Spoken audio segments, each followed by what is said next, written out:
தமிழ் மொழி பண்பாட்டு கழகத்தினுடைய மரியாதைக்குரிய தலைவர் ஹரிகிருஷ்ணன் ஐயா அவர்களே, மரியாதைக்குரிய வசந்தம் ராஜ் அவர்களே, சீஃப் கெஸ்ட் சிறப்பு விருந்தினராக வருகை தந்திருக்கிற சகோதரி அவர்களே, இந்த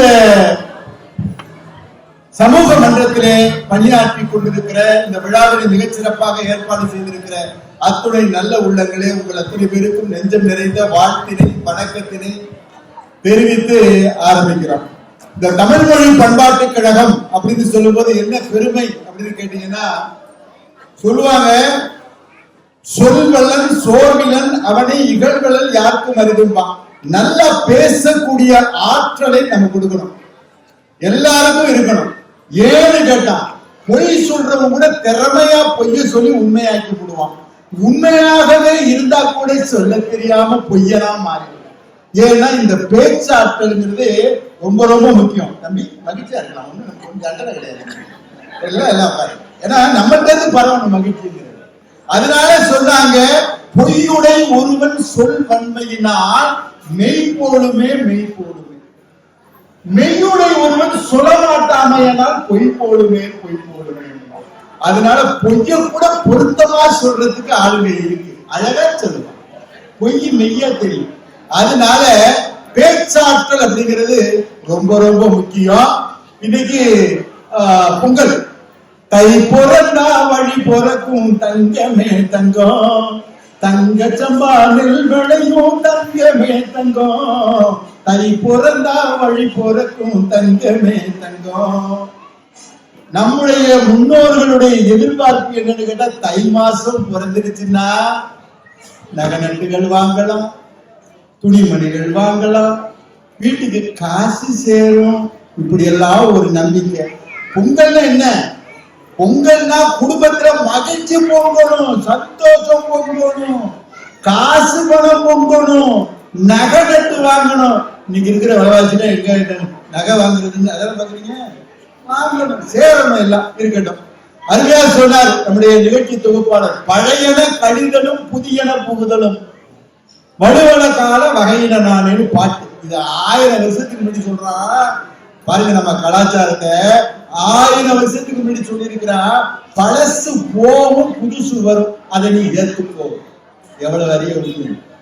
மாற்றம் அது மானுட தத்துவம், மாறும் உலகின் மகத்துவம் அறிவே.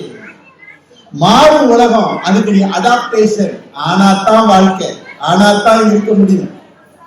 அந்த மாதிரி புதுமைகளை ஏற்றுக்கொள்கிற பக்குவம் வேணும் என்பதுதான் இந்த பண்டிகையினுடைய முக்கிய நோக்கம். பழையன கழிதலும் புதியன புகுதலும் வலுவல கால வகை, இதுதான் காலம்.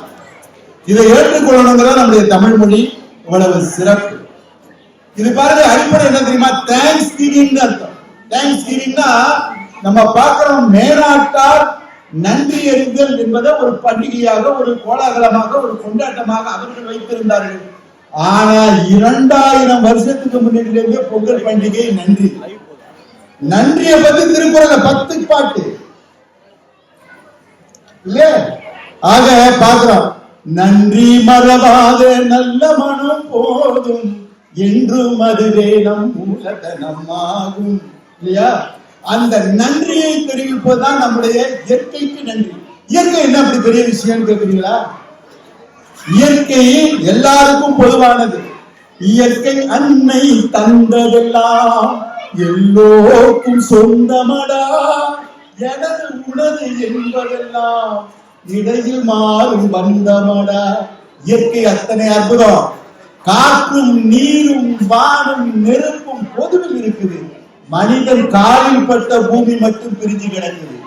ஆனால் இயற்கைக்கு நன்றி தெரிவிக்கிற, இயற்கைக்கு வணக்கம் சொல்லுகிற ஒரு அருமையான பண்டிகை என்றால் அது கோலாகலமான பொங்கல் பண்டிகை. அதை எடுத்து இன்னைக்கு இப்படி ஒரு பட்டிமன்றமாக்கி எவ்வளவு மகிழ்ச்சியா இருக்கு. உள்ளபடியே தமிழ் மொழி பண்பாட்டு கழகத்துக்கு நான் தனித்த முறையில் நன்றி சொல்றேன். ஆயிரக்கணக்கானவர்களை பேச்சாளர்களாக உருவாக்கி இருக்கிறார்கள். அன்னைக்கு அண்ணா பவளவிழா நடந்த காலத்துல பள்ளி மாணவனா புரிஞ்சுக்கிற எம்ஜிஆர், அவர் சீஃப் மினிஸ்டர், அவர் கையால பரிசு வாங்கின அந்த மேடை இன்னைக்கு எடுத்து அத மாதிரி பெரிய பெரிய அளவுல தமிழ் மொழி பண்பாட்டு கழகத்தில் உள்ளவர்கள் உயர்ந்து நிற்கிறார்கள். மேடையில பயம் இருக்கக்கூடாது. அதுதான் அவங்களுடைய தாரக மந்திரம். மேடையை எப்படி கையாள்வது, அது லீடர்ஷிப் குவாலிட்டி. அந்த மகிழ்ச்சிகரமான பொங்கல் அடுத்து பார்க்கிறோம். ரொம்ப சந்தோஷம். அந்த காலத்துல 2 பண்டிகை தான் தமிழர்களுக்கு. ஒண்ணு பொங்கல் இருந்தது, இன்னொன்னு யாருக்காவது கண்டுபிடிக்க முடியுமா? அப்புறம் ரொம்ப பழைய காலத்துல ஆறு பொங்கல். இப்ப சொல்லிட்டேன், யாராவது சொன்னீங்களா? ஆடி பெருக்கே அருமை. ஆடி பெருக்கு ஒரு பெருசு. என்ன காரணம்னா அது நன்றி. ஆட்டுக்கு பாசனத்துக்கு நீர் கொடுக்கிற மனுஷன் கெட்டவன் நடந்தானா 8 அடி நோகும், 8 அடி கொப்பளித்து தீயவனா இருந்தானா 6 நடந்து போற இடம் எப்படி தெரியுமா? நடந்தாய் வாழி காவேரி, நாடகுமே செழிக்க நன்மையெல்லாம் பிறக்க, நடந்தாய் வாழி காவேரி. இந்த இயற்கை அன்னை தந்திருக்கிற செல்வம் கொஞ்சமா நன்றி. அத்தனை இப்ப பாக்குற முன்னாடி இந்த ஆடின பிள்ளைகள் இந்த அருமையா அத ஒரு பெரிய மோதலத்தோட ஒரு தொட்டு பாடியவர். இதெல்லாம் பார்க்கும்போது சந்தோஷமா இருக்கு. ஏன்னா பேச்சு மட்டும் இல்ல, பாரதி சொல்வான், வெள்ளத்தின் பெருக்கை போல் கவிப்பெருக்கும் கலைப்பெருக்கும் அமைவாயின் பள்ளத்தில் வீழ்ந்திருக்கும் மனிதர் எல்லாம் விழிபெற்று பதவி கொள்வார்கள்.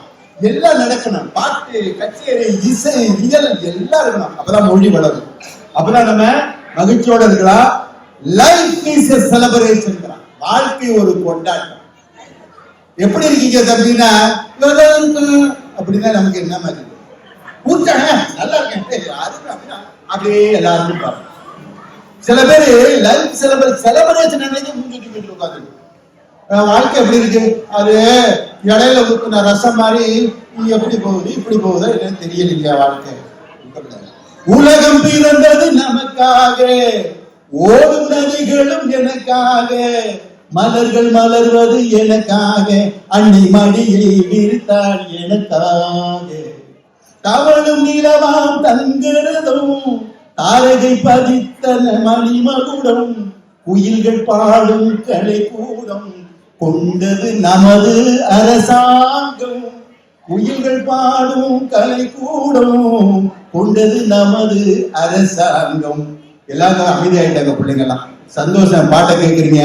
ஆனா ஒரு பையன் வந்து என்கிட்ட இப்படியே சொல்றான், சார் நீங்க பேசுறத விட பாடையில ரொம்ப நல்லா இருக்கீங்க. அவனுக்கு தப்பா சொல்லல, பாடும்போது நல்லா இருக்குங்கிறத சொல்ல வந்திருக்கான். அது அவனுக்கு அப்படித்தானே இந்த கலவரத்தில் வேடு. நீங்க பேசுறத பாடையில நல்லா இருக்கீங்கன்ட்டான். அடப்பாவி அவ்வளவு சீக்கிரம் ஏற்றி விடுவியான்ட்டு பரவாயில்ல, மகிழ்ச்சி. இப்ப பாருங்க, உடல் நலம் தான் ரொம்ப முக்கியம். உடல் நலமா இருந்தா தான் துள்ளல், மகிழ்ச்சி, பேச்சு. என்னென்ன சவால் வரும் வாழ்க்கையில பாத்துருவோமா, எப்ப உடம்பு நல்லா இருக்கிற வரைக்கும். அதுக்கப்புறம் இடுப்பை பிடிச்சிட்டு உட்காந்துட்டோம்னா அவ்வளவுதான். அதனால உடல் நலத்துல அதிகம் அக்கறை காட்டுறது ஆம்பளையா பொம்பளையா. பொதுவா தலைப்பு நெய்யா ஆம்பளை பொம்பளை எல்லாம் சேர்ந்துதானே போம். ஆனா அதுக்கு ஒரு காரணம் இருக்கு. நான் சொன்னோன்னே என் மக கிண்டல் பண்ணுது, ஆம்பளை பொம்பளை பட்டிமன்றத்துக்கு நீ பேச போறீங்களான்னு சொல்லிட்டு பாடுது. ஆண் என்ன பெண் என்ன நீ என்ன நான் என்ன எல்லாம் ஓரி நந்தான், அடநாள் என்ன வீடு என்ன காடென்ன மேடென்ன எல்லாம் ஓர் நிலந்தான், நீயும் 10 மாசம் நானும் 10 மாசம். அப்படின்னா இப்ப எதுக்கு ஆனா பொண்ணா பட்டிமன்றங்கிறீங்களா? அங்கதான் இருக்கு சூட்சமா. ஆணோ பெண்ணோ இன்னைக்கு ஓடுற ஓட்டம் குதிரை பந்தய ஓட்டம் மாதிரி வாழ்க்கை ஓடிக்கிட்டே இருக்கு. காசு சம்பாதிக்கணும்னு நினைக்கிறோம், சந்தோஷமா பிள்ளைங்களை வச்சுக்கணும்னு நினைக்கிறோம், உடல் நலத்தை பேணி காக்கணும்னு நினைக்கலையப்பா. இருக்காங்க சில பேர். காலையிலேயே பாக்குற 2 வகையில ஓடுறாங்க. ஒண்ணு வயிற்று நிரப்புறதுக்காக பிழத்துக்காக ஓடுறவங்க, சில பேர் வயிற்ற குறைக்கிறதுக்காக ஓடுறவங்க. 2 ஒரே பையன் கைவிட்டாரு. நல்ல பையன், அந்த முதலகர் தானே. அது மாதிரி இருக்கு வாழ்க்கை. ஆக உலகத்தை பரபரப்பாக இயங்குகிற காலத்துல ஆம்பளையோ பொம்பளையோ எல்லாரும் ஆரோக்கியமா இருக்கணும்னு அருமையா தமிழ் மொழி பண்பாட்டு கழகம் ஒரு சிந்தனை. அதுக்காகத்தான் ஒரு விழிப்புணர்வு பட்டிமன்றம். இது நகைச்சுவை பட்டிமன்றம் மட்டும் அல்ல, விழிப்புணர்வு பட்டிமன்றமாக கொண்டு வந்திருக்கிறோம். பாக்குற பாரதிகிட்ட போய் கேட்டா என்னப்பா வேணும்னு கேட்கும்போது காசை கொடு, பணத்தை கொடு, காரை கொடு, பங்களாவை கொடு கேட்கறாங்கல்ல. ஏன் நீங்க சுகமா இருக்கீங்க? இல்ல ரொம்ப ஹாப்பியா இருக்கும். தமிழ் மொழி பண்பாட்டு கழகத்துக்கு வந்துட்டோம்னா அப்படின்னா என்னன்னு கேட்டான் பாரதி. கேட்டா எனக்கு ஒண்ணும் கொடுக்காத, விசையுறு பந்தினை போல், தூக்கி போட்ட பந்து எடுத்து செவத்துல அடிச்சோம்னா அப்படி திரும்பி வருங்க. விசையுறு பந்தினை போல் உள்ள வேண்டியபடி செல்லும் உடல் கேட்டு, எனக்கு பின்னும் இருக்கிற உடம்பு நல்ல உடம்பை கொடு. விசையுறு பந்தினை போல் உள்ள வேண்டியபடி செல்லும் உடல் கேட்டேன், நசையறு மனம் கேட்டேன். நல்ல மனசு நல்ல உடல் கொடு, நான் பார்த்து தேடுகிறேன். எந்த மாடும் கொம்புல வைக்கல வச்சுக்கிட்டு தெரியாது, போய் தேடிக்கும், போய் இறைய தேடிக்கும். அது மாதிரி உடம்பு நல்லா இருக்கணும், மனசும் நல்லா இருக்கணும். மனநலம் ரொம்ப முக்கியம். அதான் இன்றைக்கு பட்டிமன்றம். பாரதி சொன்ன அடுத்து, ஒளி படைத்த கண்ணினாய் வா வா வா, உறுதி கொண்ட நெஞ்சினாய் வா வா வா. உறுதி கொண்ட நெஞ்சம் எதையும் தாங்கும் இதயம் இருந்தால் இறுதி வரைக்கும் நிம்மதி கிடைக்கும். மனசும் நல்லா இருக்கும், மனசையும் நல்லா வச்சிருக்கணும். அதனால நீங்க பட்டிமன்றத்துக்குள்ள போறோம் உடனே இல்ல, கொஞ்சம் பேசித்தானே கூப்பிட்டு வரணும்ல.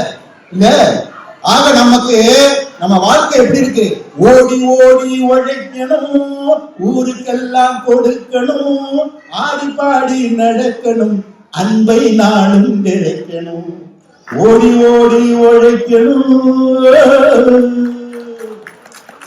12 பேர் கேட்டுட்டாங்க. ஆக ஓடி ஓடி உழைக்கணும். இந்த மாதிரி நல்ல கருத்துக்களை ஊருக்கெல்லாம் கொடுக்கணும். அதுதான் இன்னைக்கு நம்ம எல்லாம் வந்திருக்கிறோம். ரொம்ப மகிழ்ச்சியா இருக்கு. ஒரு காலத்துல விழிப்புணர்வு இல்லாத நேரத்துல சொன்னா, காயமே இது பொய்யடா, இது உடம்பு பொய்யா, காயமே இது பொய்யடா, வெறும் காற்றடைத்த பையடா அப்படின்னு சொன்னாங்க. ஆனா பட்டுக்கோட்டை கல்யாண சுந்தரம் பாட்டுல சொன்னாரு, காயமே இது மெய்யடா, இது கண்ணும் கருத்தும் வையடா. இந்த உடம்பு எவ்வளவு அழகானது தெரியுமா உங்களுக்கு? எந்த நோயா இருந்தாலும் சிம்டம்ஸ், அதாவது ஏதோ ஒரு வகையில காட்டி கொடுத்தோம். ஒரு படபடப்பு இருக்கு, நமக்கு கொலஸ்ட்ரால் இருக்கு, நோயின் அறிகுறிகளே நமக்கு காட்டி கொடுத்து விடும்.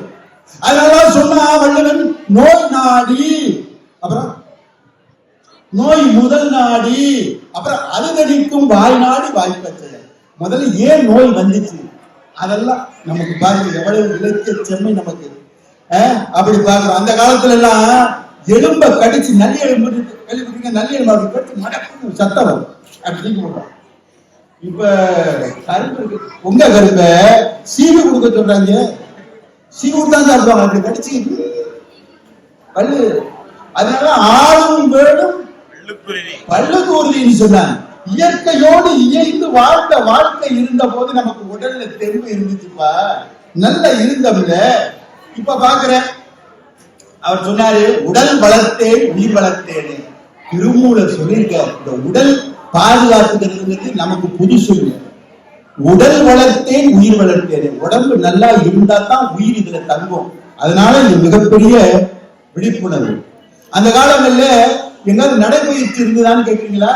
நடைபயிற்சியை பத்தின விழிப்புணர்வு இல்லையே, அது இல்ல நேரடியா. ஆனா கோயிலுக்கு போனீங்கன்னா 48 முறை பிரகாரத்தை சுத்துவீங்க. அதுதான் அக்காலத்துல உங்களுக்கு கொடுத்த நடைபயிற்சி. நல்லா இருந்தோம். கோலம் போடுறாங்க, சிக்கு கோலம், புள்ளி வச்ச கோலம், மூளை வேலை செய்யும். குத்த வச்சு உட்கார்ந்து இருக்கணும், நின்றுகிட்டு போட முடியாது, உட்கார்ந்துட்டு போட முடியாது, குத்த வச்சு. இன்னைக்கு பாக்குற சாப்பாடு தரையில போட்டீங்கன்னா இலைய போட்டு எந்திரிச்சு போடுவாங்க. யாரு என்ன தூக்கி விடுறது? குத்த வச்சு உட்கார்றது போயிடுச்சு. டேபிள்ல உட்கார்ந்து இன்னைக்கு சாப்பிட முடியும். 1 மணி நேரம் அப்படி குத்த வச்சு உட்கார்ந்து கோலத்தை போடுவாங்க. அதுல என்னென்ன தாற்பயம் இருந்தது தெரியுமா? அந்த அரிசி மாவு கோலத்தை போடும்போது அதை இந்த எல்லா உயிர்களும் இன்புற்றுவாங்க, எல்லாம் சாப்பிடும். இப்படி ஒரு பெரிய பண்பாட்டுடைய பொக்கிஷம் நம்முடைய தமிழ், நம்முடைய மரபு. இதை நீங்க நினைப்பு வச்சுக்கணும். அப்புறம் பல விஷயங்களை பார்க்கிறோம். இப்ப பல பேருக்கு ஏற்கும் அந்த காலத்துல இருந்துச்சு. ஒரு 60-70 வருஷத்துக்கு முன்னாடி குடங்கள் இருந்தது, அம்மி இருந்தது, மிக்சி கிரைண்டர் எல்லாம் இல்ல. 1945 என்.எஸ். கிருஷ்ணன் ஒரு பாட்டு பாடுறாரு, விஞ்ஞானத்தை வளர்க்க போறண்டி. என்னது? விஞ்ஞானத்தை வளர்க்க போறண்டி, மேனாட்டார விருந்து களைச்சு காட்ட போறண்டி. அந்த அம்மா சொல்லுது, வீட்டுக்கு என்ன செய்ய போறீங்க, அதையும் கொஞ்சம் விவரமாக விளக்கி சொல்லுங்க. சரி, என்ன வேணும் கேளு. அப்ப சொல்றாரு, நெல்லு குத்த மாவரைக்க அதுக்கு ஒரு மிஷினு, அல்லும் பகலும் ஆக்கி அடுக்க அதுக்கு ஒரு மிஷினு, கொல்ல பக்கத்துல கொலா வைக்கணும், குளிர் மிஷினு கூட வைக்கணும், பள்ளிக்கூடத்துக்கு பிள்ளைங்க போகாம படிக்க வசதியும் செஞ்சு வைக்கணும். 1945. இப்ப பள்ளிக்கூடம் போகாம பிள்ளைங்க படிக்க முடியுமா? முடியும். Home based learning. அந்த அம்மா சொன்ன குளிர் மிஷினு, ஏர் கண்டிஷன் எல்லா வீட்லயும் வச்சிருக்கோம், கிரைண்டர் வந்துடுச்சு. பாருங்க, 40களில் இதெல்லாம் கண்டுபிடிக்கிறதுக்கு ஆயத்தமே இல்லாத ஒரு காலத்துல ஒரு பாட்டு. ஆனா இன்னைக்கு எல்லாம் வந்துடுச்சு. என்ன நமக்கு கஷ்டம்னா, வாழ்க்கையை எளிமையாக்கி விட்டது, உடற்பயிற்சியே இல்லையே. எல்லாருமே உட்கார்ந்து வேலை செய்யறாங்க 12 மணி நேரம். அதுலயும் இந்த கம்ப்யூட்டருக்காரவங்க எந்திரிக்கிறதே இல்லை. நேரம் எந்திரிச்சா கிளினிக் தான். அந்த சூழ்நிலை இருக்கு. அதனால நம்ம 2 தான் இன்னைக்கு பட்டிமன்றத்துல முக்கியமானது, மனநலம் உடல்நலம். ஏன்னா மனநலத்தையும் சேர்த்துக்கணும். மனநலம் சரியா இல்லைன்னு வச்சுங்க, அழகா பாட்டு சொன்னா, மனசு இருக்கணும் பச்சை பிள்ளையாட்டம், அது வெளுத்திருக்கணும் மல்லிகை பூவாட்டம், புத்தி இருக்கணும் கத்தி முனையாட்டம், அதை வச்சு பொழைக்கணும் சொத்து சுகமாட்டம். அப்ப மனசு நல்லா இருக்கணும், வெள்ளையா இருக்கணும். போட்டுக்கிட்டு அவங்க அதை பண்ணாங்க, இன்னைக்கு இதை செஞ்சாங்க, அவங்கள விடமாட்டேன், உன்னை வாழ்க்கையில அதெல்லாம் கூடாது. சந்தோஷமா இருக்கணும். எவ்வளவு காலம் இருக்க போறோம், நல்லா இருக்கும். அப்படி ஒரு நல்ல மனசு வேணும். அதனால அதுக்கு நான் சொல்ற ஒரு முக்கியமான பாடல் வழியாக நான் சொல்றது ஏன்னா, அப்படி கேட்க கொஞ்சம் கூட ஆர்வமா இருக்கலாம்ங்கிறதுக்காக. கண்ணதாசன் ஒரு பாடல்ல சொன்னாரு, மனசை எப்படி வச்சுக்கணும்னு. அவர் சொல்றாரு, கடலளவு கிடைத்தாலும் மயங்க மாட்டேன், அது கையளவே ஆனாலும் கலங்க மாட்டேன். நிறைய ஆடக்கூடாது. ஒரே தெரிய போயிட்டுன்னா அதுக்காக சோர்ந்து உட்கார்ந்து கூடாது. எதா இருந்தாலும் எதிர்நோக்குவோமே, என்னத்தை கொண்டு வரணும், என்னத்தை கொண்டு போறோம், நம்ம பார்த்து சம்பாதிக்கிறதானங்க அப்படிங்கிற ஒரு எண்ணம் வேணும். நான் அழைக்க போறேன், தயாரா இருக்கீங்களா? இலக்கிய காலத்துல தம்பி ஏதோ பாக்குற மாதிரி பயமா இருக்கு. இல்ல அதான் முடிஞ்சு போச்சு பட்டு சொல்லுவீங்களோ. ஏன்னா அவங்க நேரத்தை கரெக்டா இருப்பாங்க. அதனால கையை காட்டுங்க, நான் முடிச்சு ஏறிக்கிறேன். தயாரா இந்த விளக்கு, இந்த பச்சை சேர்க்கை அது என்னன்னு எனக்கு புரியாது. ஏன்னா அவங்களுக்கு கடகத்தாருக்கு கற்றுக் கொடுக்கப்பட்ட விஷயம் எனக்கு அது. ஆக ஒண்ணு சொன்னா, மன்னர் காலத்துல அந்த மன்னனுடைய உடம்பு எப்படி இருந்துச்சா, வைகள் என் தேர் செய்யும் தச்சன் திங்கள் வலித்த கால நோனி அப்படின்னா. அந்த மன்னனுடைய உடம்பு எப்படி இருந்துச்சா, 8 தேர் செய்வான் ஒரு நாளைக்கு. அவன் 1 மாசம் முயற்சி செஞ்சு ஒரு தேர் சக்கரத்தை செஞ்சானா எவ்வளவு உறுதியா இருக்குமோ அப்படி இருந்துச்சான் அந்த மன்னனுடைய உடம்பு. அதெல்லாம் அந்த காலத்துல சொல்றாங்க. எனவே ஆண்களுக்கு ரொம்ப பாவம். நீ ஆண்கள் நீ தானே, நீங்க பெண்கள் அணி, இவங்க ஆண்கள் அணி. இந்த ஆண்கள் அணியில ஒரு வேதனை இருக்கு, என்ன தெரியுமா? மனசுக்குள்ள வச்சுக்குவாங்களே தவிர வெளியில சொல்ல மாட்டாங்க. பாவம் மனசுல வச்சு வெம்புற குழு. இது பொம்பளைங்க அணி கொஞ்சம் கடை பேசுவாங்க. அது ஒரு வகையில நல்லதுங்கிறான். மனதில வச்சுக்காம பேசும்போது மனசுல உள்ள பாரம் இறங்கிடும்னு சொல்றாங்க. ஒரு காலத்துல பொம்பளைங்க சிரிக்க கூடாது, நான் படுவாங்க. சிரிக்கணும் இல்லைங்க, எல்லாரும் சிரிக்கணும். பாட்டு பாருங்க, பொம்பளை சிரிச்சா போச்சு, புகையில விரிச்சா போச்சு, பெண்ணே உனக்கு நாச்சி, நெருப்பா கொதிக்குது மூச்சு. இப்படிதான் பாருங்க ஒரு காலத்துல. ஆனா இல்ல, இந்த மாதிரி சிரிக்கிறாங்க அப்படி கலகலகலகலன்னு. அப்படி கலகலகலன்னு சிரிங்க, திடீர்னு லகலகலகன்னு சிரிக்கிறாதீங்க, பயந்துருவாங்க. ரொம்ப பயந்தாங்க இப்ப இல்ல.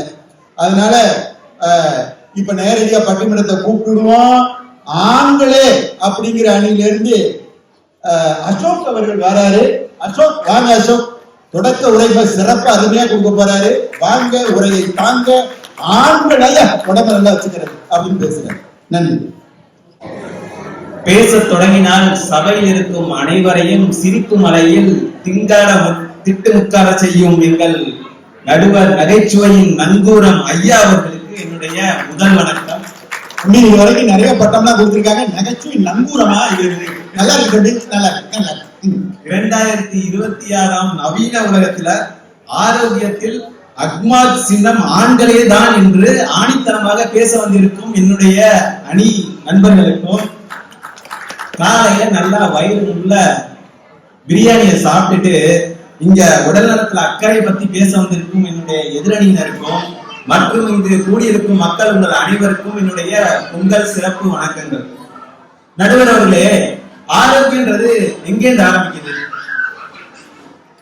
நம்ம வீட்டுல இருக்க அடுப்பாங்கரையில இருந்து ஆரம்பிக்குது. அப்படி நம்ம வீட்டுல இருக்க அடுப்பாங்கரையில ஆரம்பிக்கிறப்ப அந்த காலத்துல ஆட்டுக்கல்லும் அம்மிக்கல்லையும் வந்துச்சு நீங்க சொன்ன மாதிரியே. ஆனா இப்ப மிக்சிங் கிரைண்டர் வந்துச்சு. அது போதாதுங்க, தோசா பிரிண்டர்னு ஒண்ணு வந்திருக்கு. நீங்க கேள்விப்பட்டிருக்கீங்களா? தோசா பிரிண்டர் தெரியாம? தோசா பிரிண்டர் அதாவது மாவை கடையில இருந்து வாங்கிட்டு வந்து அந்த பிரிண்டருக்குள்ள ஊத்துனீங்கன்னாக்கா டைம் செட் பண்ணி இங்க ஊத்தி சொல்றீங்களா? இந்த பிரிண்டர்ல இங்க ஊத்துப்பாங்களா? அதே மாதிரி இப்ப தோசை மாவு ஊத்தலாங்களா? என்னென்னலாம் கடாய்கள் நம்ம பார்க்க போடுறோம். சொல்லுங்க. தோசை மாவை ஊத்திட்டு அதுல டைம் செட் பண்ணிட்டு எத்தனை பேருக்கு வேணும் அப்படின்னீங்கன்னா அது கட கட கடன்னு அடிச்சு தள்ளிடுங்க ஐயா. இந்த மாதிரிதான் வந்து உலகம் போயிட்டு இருக்குது. இப்ப என் வீட்டுக்காரமா ஒரு நாளைக்கு வந்து என்கிட்ட கேட்டாங்க, ஏங்க நானும் உடற்பயிற்சி செஞ்சு நல்ல உடம்ப நல்லா வலிமையா வச்சுக்கணுங்க, போய் ஜிம்ல சேர்த்துருங்க அப்படின்னாங்க. சரின்னு சொல்லிட்டு நான் அவங்களுக்கு காசு கொடுத்து போய் சேருமா அப்படின்னு சொன்னேன். சேர்ந்த 2வது நாளே திரும்பி வந்துட்டு எனக்கு எல்லாம் போக பிடிக்கலங்க அப்படின்னாங்க. என்னம்மா காரணம், எதுக்காக அப்படி பண்ற அப்படின்னா, பின்ன என்னங்க, எப்போதுமே நம்ம வந்து காசு கொடுத்தோம்னாக்கா நமக்காக தான் அடுத்த வேலை செய்யணும். இங்க என்ன பண்றாங்கனாக்கா காசை கொடுத்துட்டு நம்மள வேலை செய்ய சொல்றான் அப்படின்னு சொல்லிட்டு அவங்க வந்துட்டாங்க. நல்லா இருக்கு பாருங்க நடுவர்களை எப்படி போயிட்டு இருக்கு. ஆனா எங்களை மாதிரி ஆண்களுக்கு எல்லாம் வந்து பாத்தீங்கன்னாக்கா இந்த மாதிரி ஜிம்முக்கு போகணும், காலையில எழுந்திருச்சு நடந்து போகணும்லாம் அவசியமே கிடையாது. நாங்க ஆபீஸ் போறப்ப அவசர அவசரமா பஸ் ஸ்டாப்புக்கு போறோம்ல, அதுதான் எங்களோட மார்னிங் வாக்கு. இருந்தா கூட எத்தனை படியானாலும் ஏறி போய் நாங்க போவோம். அதுக்கப்புறம் ஆபீஸ் முடிச்சுட்டு வீட்டுக்கு வரும்போது 2 ஸ்டாப்புக்கு முன்னாடியே இறங்கி அங்கிருந்து நடைபயிற்சி செஞ்சுதான் வீட்டுக்கு வருவோம். எங்களுடைய வாழ்க்கையில வந்து பாத்தீங்கன்னாக்கா இந்த மாதிரியான உடற்பயிற்சின்றது ரொம்ப அசால்ட்டா இயற்கையோடய இணைஞ்சு இருக்குது நடுவர் அவர்களே. அதுக்கப்புறம் பாத்தீங்கன்னாக்கா நீங்க ஒரு வரலால சாப்பாடு தயாரிக்க முடியுமா நடுவர் அவர்களே? ஒரு வரலாறு? ஆமா, அதுக்குதாங்க வந்திருக்குது FDA என்று சொல்லப்படுகிற ஃபுட் டெலிவரி ஆக்ட். பெண்களின் வாழ்க்கையை சுலபமாக்குறதுக்காக சிக்கலாக்குறதுக்கு தான் அது வந்திருக்குது.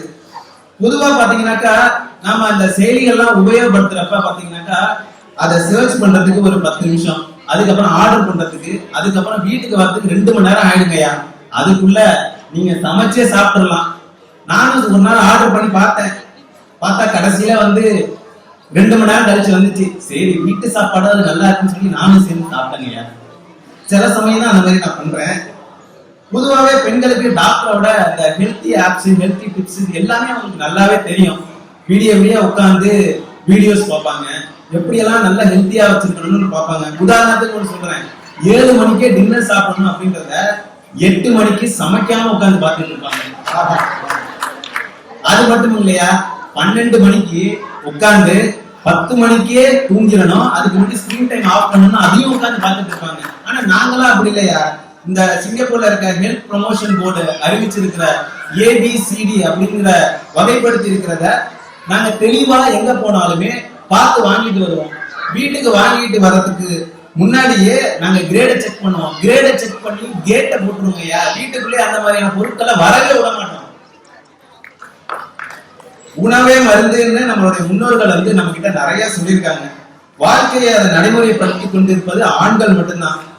நாங்க ஸ்போர்ட்ஸ் விளையாடி ஸ்கிரீன் டைமை சைட்ல ஒதுக்கி வச்சுட்டு ஆக்டிவா இருந்து எங்களுடைய ரோல் மாடலா நாங்க எங்களுடைய குழந்தைக்கு நாங்க வந்து கொடுக்கிறோம். ஆகவே நடுவர் அவர்களே, வெறும் சுடுதண்ணி குடிக்கிறதோ ஜிம்முக்கு போய் செல்ஃபி எடுக்கிறதோ ஆரோக்கியம் இல்லை. குடும்பத்தோட எதிர்காலத்தை ஆரோக்கியமா பாலிசி போட்டு பாதுகாப்பதிலும் யதார்த்தமான முறையில் உடல் நலத்தை பேணுவதிலும் ஆண்களே முதலிடம் என்று கூறி வாய்ப்புக்கு நன்றி பாராட்டி விடைபெறுகிறேன். நன்றி, வணக்கம். அருமையா பேசியிருக்காரு. நான் ஏன் இடையில மறிக்காம இருக்கேன் அப்படின்னு கேட்டா, உமா அவர் வந்து 11:55 நீங்க முடிச்சிடணும்னு சொல்லி ஒரு பயமுறுத்திட்டாருங்க. அதனால நான் பயந்து போய் சரி அதுக்குள்ள முடிச்சிடறேன்னு இடைமறிக்கிறேன். சரி, இப்ப எப்படி தெரியுமா, ஆண்கள் வந்து உடல் பலமா இருக்கிறான் அப்படிங்கிறதுக்கு ஒரு விழிப்புணர்வா பாட்டு பாருங்க. எம்ஜிஆர் அப்படி வருவார் ஒரு பாட்டு, தேக்கு மரம் உடலை தந்தது, சின்ன யானை நடையை தந்தது. அப்படி வரும்போது அப்படியே இருக்கும். அது மாதிரி ஆண்கள் அப்படி உடலை பாதுகாத்து வச்சுக்கிறது எவ்வளவு அழகான விஷயம் அப்படிங்கறத எடுத்து சொல்லியிருக்காரு. அதனாலயா பெண்கள் இயற்கையாகவே தன்னை பாதுகாத்துக்குவாங்க அப்படின்னு சொல்றதுக்கு வாராரு மகேந்திரன். வாங்க.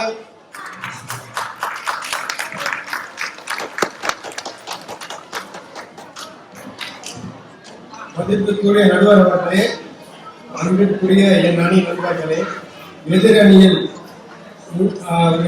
இருக்கும் எதிரணி நண்பர்களே அனைவருக்கும், பார்வையாளர் மற்றும் பார்வையாளர் அனைவருக்கும் என்னுடைய வணக்கம். நம்ம அசோக் சொன்னாரு, வயிறு ஃபுல்லா பிரியாணி சாப்பிட்டு வந்தாங்க எங்க அணியில இருக்கிறவங்க. அவர் என்ன வழியை என்ன காலியா தான் வந்தார் போல, ஒண்ணுமே சாப்பிடாம இன்னைக்கு வந்துட்டு இருக்கிறாரு. அப்புறம் என்ன சொன்னாரு, ஆட்டுக்கல்லு அம்மிக்கல்லு இதெல்லாம் அந்த காலத்துல உபயோகிச்சிருந்தாங்க. அந்த கால மனிதர்கள், அந்த கால ஆண்கள் என்ன பண்ணிட்டு இருந்தாங்கன்னா, ஏர் உழுதல், அறுவடை செய்தல், அப்புறம் களை கட்டி காலை அடிக்குதல் இதெல்லாம் பண்ணிட்டு இருந்தாங்க. இப்ப அசோக் உங்களுக்கு தெரியுமா, நீங்க கலந்துக்கிறீங்களான்னு கேட்கறீங்க, உங்களுக்கு தெரியுமா அப்படின்னு கேட்கிறேன். அது மட்டும் இல்லாம சொன்னாரு, இந்த டெலிவரி ஆப்லாம் யூஸ் பண்றாங்க. ஏன்னா கடைகள் ஏன் இந்த டெலிவரி ஆப் யூஸ் பண்றாங்கன்னா, இவர் காலையில ஒரு காஃபி, 2 தோசை, 2 இட்லி, அதுக்கப்புறம் 4 சட்னி இதெல்லாம் கேட்பார். இதெல்லாம் செஞ்சா பெண்கள் என்னைக்கு அவங்க உடம்ப பாதுகாத்து கொள்ள முடியும்? இதெல்லாம் செய்யறதுக்கே டைம் இருக்காது. அதனாலதான் அவங்க டெலிவரி ஆப்ல எல்லாத்தையும் ஆர்டர் பண்ணிட்டு எனி டைம் ஃபிட்னஸோ இல்ல இந்த சிசில இருக்கிற ஃபிட்னஸ் போய் ஜாயின் பண்ணி அவங்களோட மனதை பத்திரமா கவனமா பாத்துக்கிறாங்க. அப்புறம் இந்த ஐயா மன அழுத்தம் அப்படின்னு சொன்னாங்க. பெண்கள் மன அழுத்தம் எப்படி குறைப்பாங்கன்னா, எல்லாருக்கிட்டையும் கலகலன்னு பேசி அவங்களோட எல்லா இன்ஃபர்மேஷனையும் மற்றவங்களுக்கு ஷேர் பண்ணுவாங்க. இதனால என்ன ஆகுதுன்னா, அவங்களோட மன அழுத்தம் கம்மியாகுது. அது மட்டும் இல்லாம அவங்களோட ரத்த அழுத்தம் எல்லாமே நார்மலா மனசை வச்சுக்காம எல்லாத்தையும் சொல்லிடுவாங்க. கேட்கறவங்களுக்கு மன அழுத்தம் வந்துடும். ஆனா இந்த ஆண்கள் எல்லாத்தையும் மனதுக்குள்ள அடக்கி வச்சு எதையும் வெளியே சொல்ல மாட்டாங்க. எல்லாம் கல்லூரி மகன் மாதிரி இருப்பாங்க. இதனாலேயே அவங்களுக்கு உடம்பு ஒழுங்கா பாத்துக்க தெரியாது. நான் ஒரு மராத்தான் கலந்துட்டேன் ஐயா. அந்த மராத்தான்ல 42 கிலோமீட்டர் ஓடணும். அந்த 42 கிலோமீட்டர் ஓடத்தும் போது நிறைய பெண்கள் அதுல பங்கேற்றாங்க. அவங்க எல்லாமே அவங்களுக்கு பல பணிச்சுமை இருக்கும், வீட்டுல பொறுப்புகள் இருக்கும், பெண்கள் குழந்தைகள் எல்லாரையும் பார்த்துக்கணுன்ற நிறைய வேலைகள் இருந்தாலும் அதையெல்லாம் தாண்டி அவங்க மன உறுதியோட அந்த போட்டியில பங்கேற்றுக்கிட்டே ஒரு பெரிய பெரிய வெற்றியாக நினைக்கிறேன். இதெல்லாம் நம்ம ஆண்கள் செய்யறது இது பெரிய விஷயமே இல்லை. ஏன்னா ஆண்கள் வீட்டுல இருக்கிற எந்த வேலையும் ஒழுங்கா செய்ய மாட்டாங்க. இப்போ ஒரு பெண்கள் அவங்கள கவனிக்கிறது மட்டும் இல்லாம அவங்களோட வீட்டுல இருக்கிற எல்லாரோட உடல் நலத்தையும் பத்திரமா பார்த்துப்பாங்க. இதுக்கு ஒரு உதாரணம் சொல்றேன் ஐயா. என் குழந்தை கொஞ்ச நேரத்துக்கு முன்னாடி உடம்பு சரியில்லாம போச்சு. மனைவி கொஞ்சம் வேலையா இருந்தாங்க. நான் டாக்டர் கூப்பிட்டு போனேன். டாக்டர் எங்கிட்ட கேட்டாரு, குழந்தைக்கு என்ன அப்படின்னு. நான் என்னமா உங்களுக்கு அப்படின்னு கேட்டேன். அடுத்து இது எவ்வளவு நல்லா இருக்குங்க அப்படின்னு நான் குழந்தைக்கு எவ்வளவு நல்லா இருக்குது அப்படின்னு கேட்டேன். டாக்டர் என்ன வெளியே போப்பா அப்படின்னு நினைச்சிட்டாரு. நானே பேசி நானே ட்ரீட்மெண்ட் பண்ணிக்கிறேன். அதனால ஆண்கள் அவங்களோட உடலையே கவனிக்கிறது இல்லை, அவங்களோட குடும்பத்தில் இருக்கிறவங்களையும் பெருசா அக்கறை எடுத்துக்கிறது இல்லை. ஆனா பெண்கள் அப்படி கிடையாது. இது மட்டும் இல்லாம ஐயா, உங்க வீட்டுல இந்த உடல் நலத்துக்கு தீங்கு விளைவிக்கிற பொருட்கள் செய்வாங்களா? இன்னும் எனக்கு பாயசம் போடலான்னு கேக்குறீங்களா? கண்டிப்பா செய்ய மாட்டாங்க. ஏன்னா அப்படின்னா பெண்கள் உடலுக்கு தீங்கான பொருட்கள் எதுவும் செஞ்சு அதால எதுவும் பாதிப்பு நம்ம குடும்பத்துக்கு வந்துடக்கூடாது அப்படின்ட்டு அந்த எந்த ஒரு பொருளும் செய்ய மாட்டாங்க. ஆனா நம்ம ஆண்கள் என்ன பண்ணுவாங்கன்னா, கடைக்கு எல்லாம் போயிட்டு பர்கர், பீஸா, இது மட்டும் இல்லாம பானிபூரி இதையெல்லாம் சாப்பிட்டு வீட்டுல உட்காந்து வயிறு பெருசா வயிறு முட்டை தின்னுட்டு வீட்டுல உட்காந்து இவங்க இதுல இவங்க உடம்ப நல்லா பாத்துக்கிறாங்க. அது எப்படி பர்கர் பீஸா பெண்கள் சாப்பிட மாட்டாங்க. அவங்க சாப்பிட மாட்டாங்க. அவங்க சாப்பிட்டாலும் ஒரு அளவா சாப்பிடுவாங்க. சர்க்கரையே ஒரு டீஸ்பூன் அளவுக்கு தான் எடுத்துப்பாங்க. அந்த மாதிரி கலக்கு போட்டு வாங்க.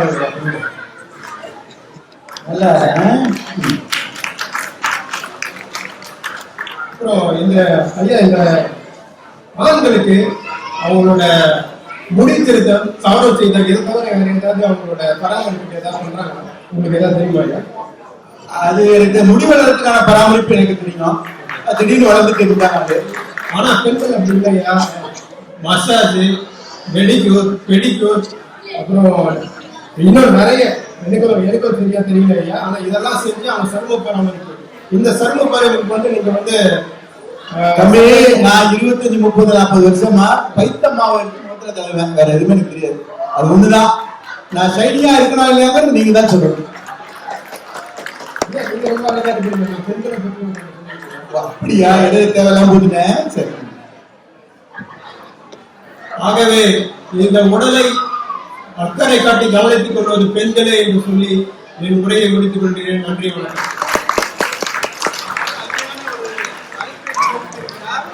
பெண்கள் வந்து பிற நலத்தையே பாதுகாக்கிறாங்க. அவங்க உடம்ப மட்டும் இல்லைங்க, அவங்க வீட்டில் இருக்கக்கூடிய பிள்ளைகளை, கணவரை எல்லாம் தயார் செய்யக்கூடிய, அப்படி பணியாற்றக்கூடியவங்களா இருக்கிறாங்க. அவங்களை காப்பாற்றிக்க மாட்டாங்களா? அவங்களை ஒழுங்கா வச்சுக்க மாட்டாங்களா? அப்படின்னு ஒரு கருத்தை முன்னிறுத்திருக்காரு. வாங்க, இப்ப நம்ம அடுத்து அழைக்க போறது மருத்து அகிலா வராங்க. வாங்க அகிலா அவர்களே.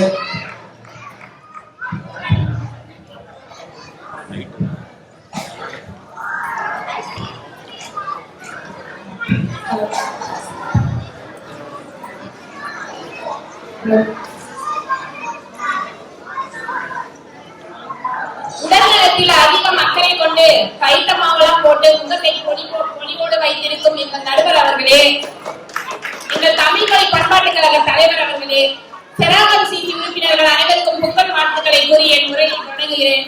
ஆமா, அதான் உடல்நலத்துல அதிக அக்கறை இருக்கிறது ஆண்கள் தான் தெரியும். அதை சொல்லியாக தெரியணும். பெண்களுக்கு ஃபர்ஸ்ட் எங்க நேரம் இருக்கு? காலையில எழுந்திருச்சு சமைச்சு பிள்ளைகளை கிளப்பி கணவரை கிளப்பி சாப்பாடெல்லாம் செஞ்சு கொடுத்துட்டு கால சாப்பாடை சாப்பிட உட்காரும் போது மணியை பார்த்தா மணி 10. காலையில குடிச்ச காப்பியே போதும், மதியான சாப்பாடை சாப்பிட்டுக்கலான்ட்டு தட்டுல சோத்தை போட்டு உட்காருவேன். என் கணவர் கால் பண்ணுவாரு, உனக்கு இன்னைக்கு சாப்பாட்டுல புரோட்டீன் கொஞ்சம் கம்மியா இருக்கும்.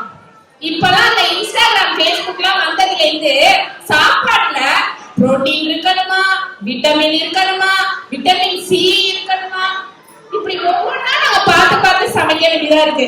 ஐயா, உங்க வீட்டுல சமையல் பண்ணா என்ன செய்வாங்க? ஒரு சோறு வைப்பாங்க, ஒரு குழம்பு வைப்பாங்க, ஒரு காய் வைப்பாங்க, இதான வைப்பாங்க.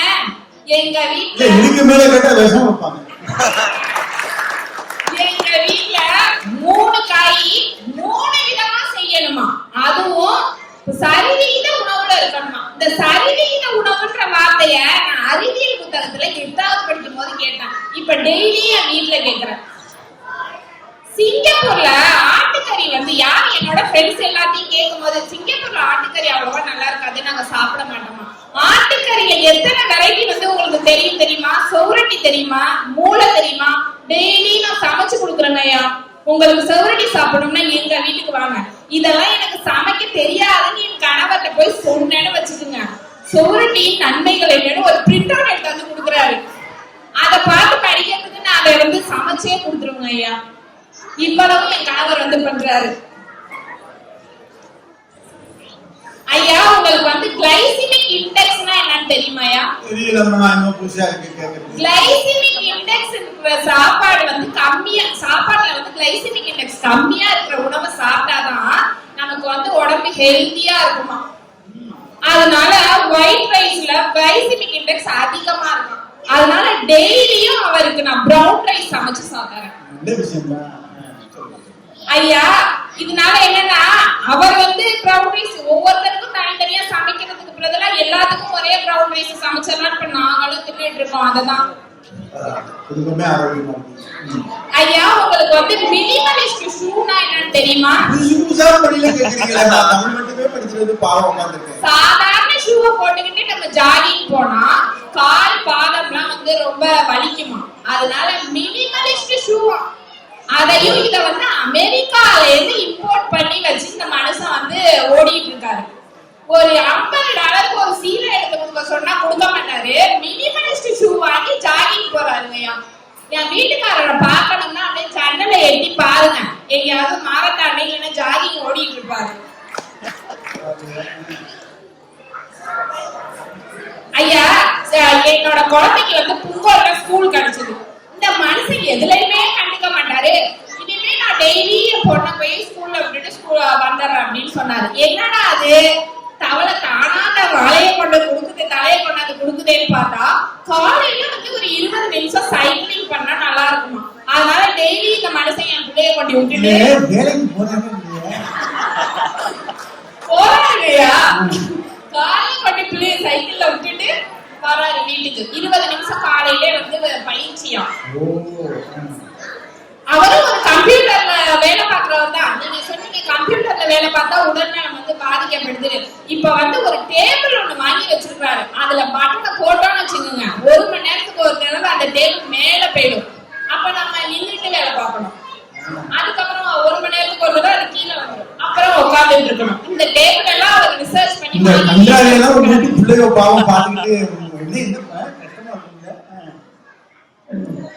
அப்புறம் என்ன சொன்னாங்க, பெண்கள் வந்து மகேந்திரன் சொன்னார், பெண்கள் கலகலன்னு பேசி அவங்களுடைய மன அழுத்தம் எல்லாம் வந்து போயிடுறாங்க. ஏன் புருஷன் நீங்க பேசி கேட்டது இல்லையே, நாளையில இருந்து அவர்தான் நீங்க பேசுறீங்க.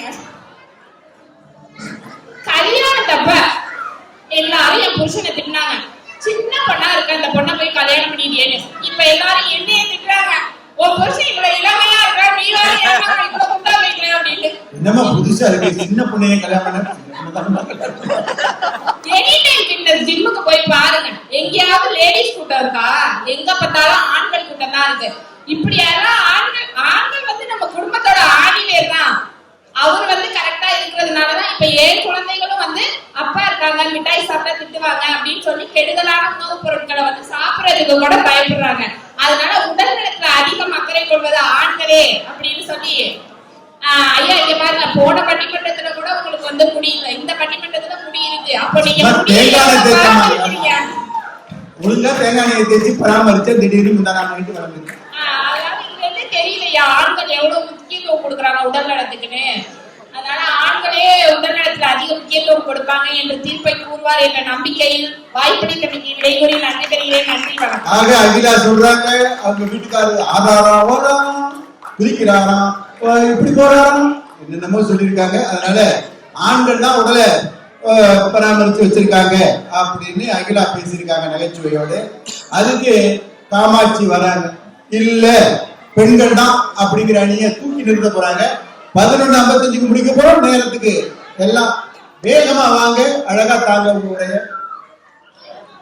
அழகாக அடக்கமாக அன்பாக வீட்டில் இருக்கும் அனைவரையும் பார்த்து பார்த்து கவனித்து வந்திருக்கும் பெண்களுக்கும், வீட்டில் இருக்கும் பெண்கள் எப்படி கவனித்துக் கொண்டாலும் நண்பர்களுடன் சேர்ந்து கொண்டு என் வழி தனி வழி என்று உடல் நலத்தை பாதுகாக்காமல் இருக்கும் ஆண்களுக்கும் வாழ்க்கை துணையே கண் துணையே. ஏன் அவர் பாதுகாக்காமல் பண்ணிருக்கீங்க?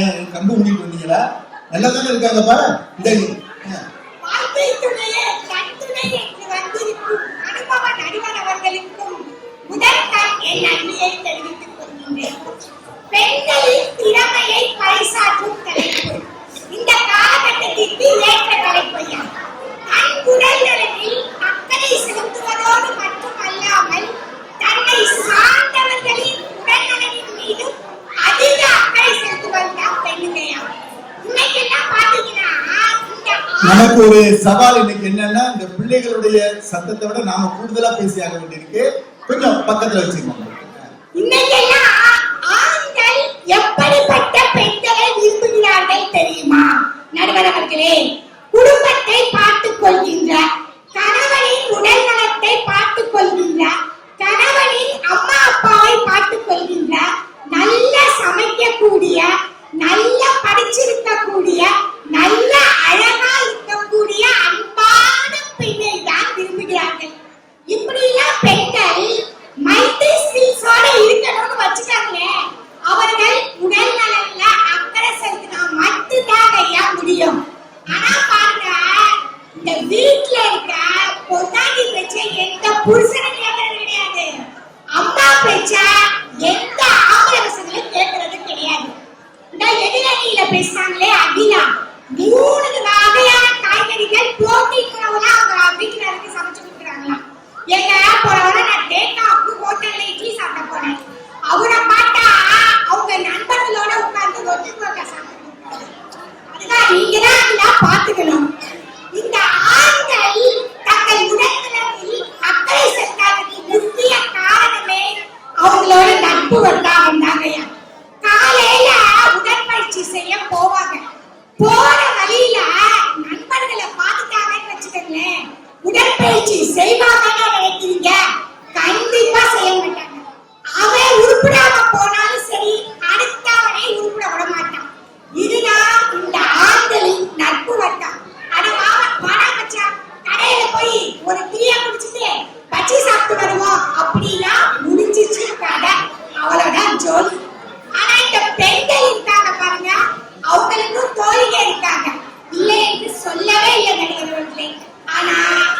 பெண்களுக்கு அடுத்த தோழியை பார்க்கும் பொழுது ஒரு போட்டி வந்துடும், ஒரு பொறாமை வந்துடும்.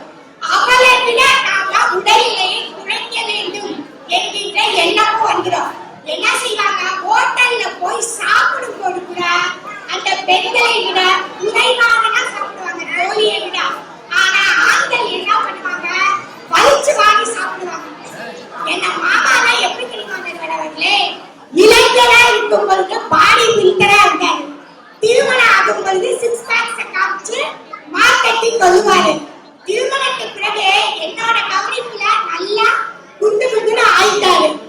ஏங்க இவங்க குண்டா இருக்கீங்களே, நான் கேட்கிறேன், தன்னை விட குண்டா இருக்கிற தன் நண்பனை காண்பிப்பாரே தவிர ஒரு நல்ல உதாரணத்தை காமிக்கவே மாட்டாரு. ஏன், அவனை விட நான் நல்லா ஹெல்த்தியாதானே இருக்கேன் அப்படின்பாரு. என்னத்தை சொல்றது நடுவர் அவர்களே. அடுத்தது பார்த்தா இந்த பெண்களை எடுத்துக்கொண்டா அடுத்த பெண்கள் போட்டு இருக்கிற புடவையை விட நாம நல்ல அழகா புடவை நினைப்பாங்க. அடுத்த பெண்கள் போட்டுக்க நகையை விட நாம நல்லா அழகா நகை போட்டுக்கணும் தான் நினைப்பாங்க. அடுத்த பெண்களை விட அழகா இருக்கணும், அழகா சிரிக்கணும், இதெல்லாம் நினைப்பாங்க. இந்த போட்டியாக ஆண்கள் பெண்களின் உடல் நலனில் அதிக அக்கறையை செலுத்த வைக்கின்றனர். இந்த உலகில மனிதன் படைத்த படைப்புலையே ஆண்டவருக்கே தெரிஞ்சிருக்கு 10 மாதங்கள் பிள்ளையை சுமக்கின்ற பொறுப்பு பெண்ணிடம் தந்தால் அவளால் சமாளிக்க முடியும் என்று, அதனால் அதிக அக்கறை செலுத்துவாள் என்று, ஆண்களால் முடியாது என்று. அந்த ஆண்டவனுக்கே தெரிந்த உண்மை நடுவருக்கு தெரியாமல் போய்விடும். நன்றி, வணக்கம். சின்னஞ்சிறுவர்களுடைய மழலை பிள்ளைகளினுடைய ஆடல் பாடல் அவர்களுடைய அந்த குதூகலம் எனக்கு ரொம்ப பிடிக்கும். ஆனாலும் பெற்றோர்கள் கொஞ்சம் இந்த பட்டிமன்றம் முடிகிற வரைக்கும் அவர்களுக்கு வெளியில விளையாட வச்சீங்கன்னா கேட்கிறவங்க ரொம்ப ஆர்வமா கேட்கிறாங்க. அதற்கு இடையூறு இல்லாம நம்ம பார்க்கலாம். அடுத்த ஒரு 15 நிமிடங்கள்ல பட்டிமன்றம் இருக்கிறது. கலையரசன் வாங்க, நீங்க ஆண்கள் தான் அந்த விழிப்புணர்வு இருக்கு அப்படின்னு பேச போறீங்க, வாங்க.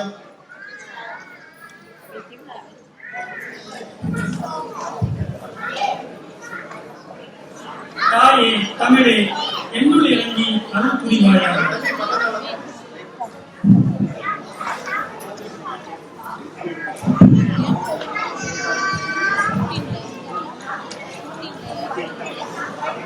தாயே தமிழே என்னுள் இறங்கி அருள் புரிவாயாக. உன்னை வணங்கி என் வாதத்தை தொடங்குகிறேன். பட்டிமன்றங்களின் முடிசூடா மன்னன்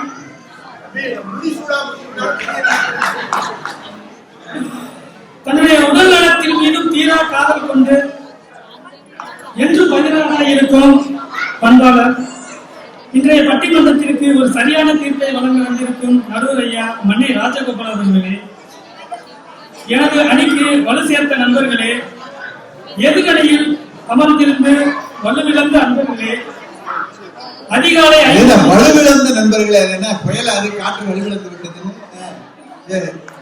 அதிகாலை 5 மணிக்கெல்லாம் எழுந்து உடற்பயிற்சி செய்து உடல் நலத்தில் பேணும் ஆண்களே, அதை எந்த முயற்சியும் இன்றி அயற்சியோடு அழுத்துக் கொண்டிருக்கும் பெண்களே, உங்கள் அனைவருக்கும் எனது முதற்கண் வணக்கம். பொதுவா எங்க ஊர்ல ஒரு பழமொழி சொல்லுவாங்க, எண்ணெய் இருந்தாலாவது வடை சுடலாம், ஆனா உளுந்துதான் இல்ல. எண்ணெய் இருந்தாலாவது வடை சுடலாம், ஆனா உளுந்துதான் இல்லைன்னு சொல்லி ஒரு பழமொழி சொல்லுவாங்க. அதாவது எதுவுமே நம்ம எதிரணிகள் கேட்காங்கல்ல, எதுவுமே இல்லாட்டி வடை சுடுற ஒரு செயல்முறை விளக்கத்துக்கு நீங்க சரியான உதாரணம் தான் நம்ம எதிரணி நண்பர்கள் தான். இப்ப பொதுவா ஐயா எப்ப நம்ம வடை பலகாரங்கள்லாம் செய்வோம்? தீபாவளிக்கு செய்வோம், அது வழக்கமா எல்லாருக்குமே செய்யறது. ஆனா இன்னைக்கு நம்ம எதிரணி நண்பர்கள் பொங்கலுக்கு வடை செஞ்சிருக்காங்க. இப்ப இந்த வடையே பொங்கலுக்கு தான் செஞ்சிருக்காங்கன்னா, அப்ப இந்த பொங்கலை அடுத்த ஒரு 4 மணி கழிச்சு பண்ணிக்கிறதா அப்பதான் செய்வாங்க. அந்த அளவுக்கு இருக்கு அவங்களோட டக்கு. செஞ்சு அடுத்த 4 மாதத்துக்கு பிரிட்ஜுக்குள்ள வச்சுட்டீங்கன்னா ஆமா, அதனாலதான் உங்களோட டக்கு பாத்துக்கணும். இன்னைக்கு நம்ம எதிரில பேசாம இருக்கீங்க ஒரு 2 பேர்ல ஒருத்தர் அவரே ஒத்துக்கிட்டு போயிட்டாரு. நான் மாரத்தான் ஓட்டத்தை எழுதிருங்க, நான் வருட செய்யறதுக்குள்ள நான் மாரத்தான் ஓட்டத்தை 42 கிலோமீட்டர் ஓடுறதுக்கு எவ்வளவு ஒரு சரியான ஒரு உடல் வலிமையும் மன வலிமையும் தேவைங்கிறது அவரே ஒத்துக்கிட்டாரு. ஆனாலும் பெண்கள் அதில் கலந்துட்டேன்னு சொன்னாரு. அதுக்கு என்னுடைய வாழ்த்துக்கள். அது தொடர்ச்சியா அந்த பெண்கள் வருடாவதற்கு வர்றாங்கிறது எனக்கு ஒரு கேள்வி இருக்கு. அவர் இன்னைக்கு வந்து இப்ப மாத்தி பெண்கள் தான் இருக்கு எல்லாமே காரணம் சொல்லியிருக்காரு. எந்த நிர்பந்தமா தெரியல, வீட்டுல ஏதாவது கஷ்டங்கள் இருக்கு, நிறைய வீட்டுக்கு போகணும்னு நினைச்சு பெண்கள் சபை பேச வந்திருக்காரு. பரவாயில்ல, அவசரம் பண்ணிட்டு இருக்கலாம். அடுத்து இன்னொருத்தர் பேச வர்றாரு. அவர் அப்படின்னா போன வருடத்துல மலேசியாவுக்கு சேகர் கோடி நண்பரை பார்த்து இங்க இருந்தே பாத யாத்திரை போனாரு. மலேசியாவுக்கு இங்க இருந்து பாத யாத்திரையா போனாரு. இப்ப பொங்கலுக்கு முன்னாடி ஊருக்கு போயிட்டு நான் வந்து சபரிமலைக்கு மாலை கட்டி நான் சபரிமலைக்கு போறேன்னு சொல்லி இங்க இருந்து பாத யாத்திரையை போட்டு கிளம்பினாரு. என்ன வழியில கொஞ்சம் கடல் இருந்ததுனால அந்த முயற்சியை கைவிட்டு விமானத்துல போயிட்டு அங்கிருந்து பாத யாத்திரையை போட்டு வந்தாரு. அவர் இன்னைக்கு வந்து ஆண்கள் வலிமை இல்ல, மன வலிமை இல்லைன்னு சொல்லி பேச